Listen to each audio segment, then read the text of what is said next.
Hi, I'm Brad Ross, Head of Corporate Communications for the TTC, and with me is the CEO of the TTC, Andy Byford. And Andy, we're here at Bay Station, a very familiar station to those who use the Bloor Danforth line, but we're going to be going on a bit of a behind-the-scenes tour today here at Bay.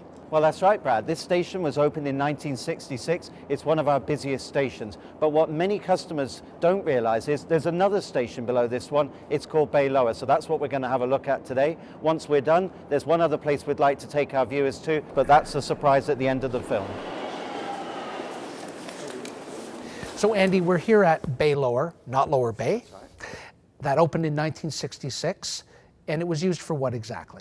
Well, back in 1966, the Bloor Danforth line terminated at Woodbine and at Kiel. And some of the trains didn't go just end to end. Some of them went via Bay Lower, round the U of the University line, and then up to Eglinton. So that was quite a different service pattern from that which we operate today.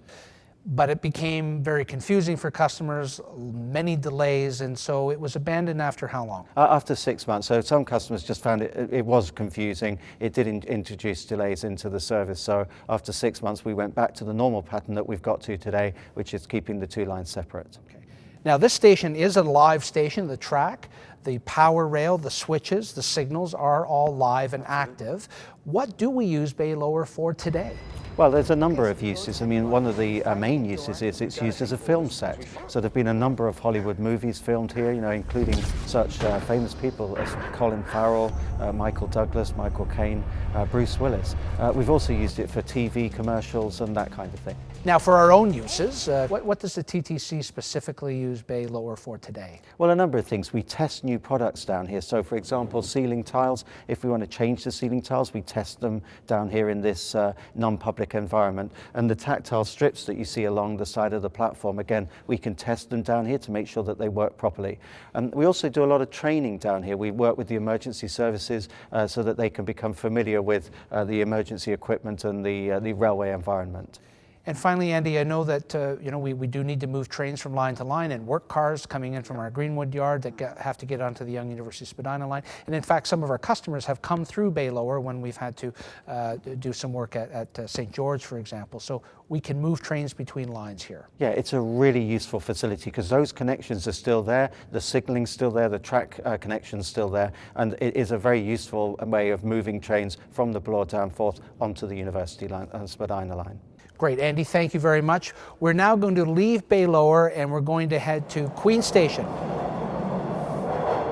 So Andy, we're now here at Queen Lower. People are familiar with Bay Lower, where we just were, but very few are familiar with this space, which is below Queen Station. What was it originally constructed to do? Well, it was originally going to be an underground section of the Queen streetcar line. So the plan was originally to put a part of the streetcar underground through the central core to directly connect with the subway that was being built in the early 1950s.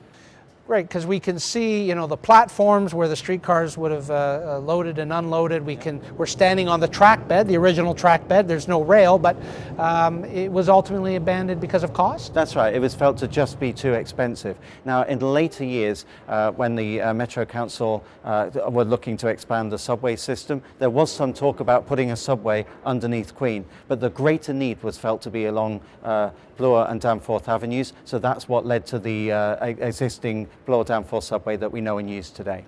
So this, of course, is nothing like Bay Lower. It's not as functional as Bay Lower, but there are some uses that we've found for Queen Lower. That's right. I mean, it's pretty much an empty shell, but as you can see, there's a lot of conduit, there's a lot of pipe work, and this is connected to the various systems that you need to have on a modern subway. There's also new walls, and we've put in the elevator shafts to provide easy access to customers, all part of modernizing the TTC. Excellent. Thank you, Andy. We have one more space here at Queen we'd like to show you now. So Andy, this is an entrance, an old entrance to Queen Station, and when did it close? 2003, and it closed because a new office tower was constructed above Queen Station, and part of that construction involved a new entrance. So once that new entrance was ready, this was then abandoned. And now it acts as ventilation for the station. That's right. You got the grill upstairs. So what customers would have done would have been to come from the street upstairs, maybe from the streetcar connection, down these stairs and into the station that way. But effectively now it's a ventilation shaft. We've got grills at both ends. We hope you enjoyed this behind-the-scenes tour both at Bay Lower and here at Queen. For more information about the TTC, please visit our website at ttc.ca.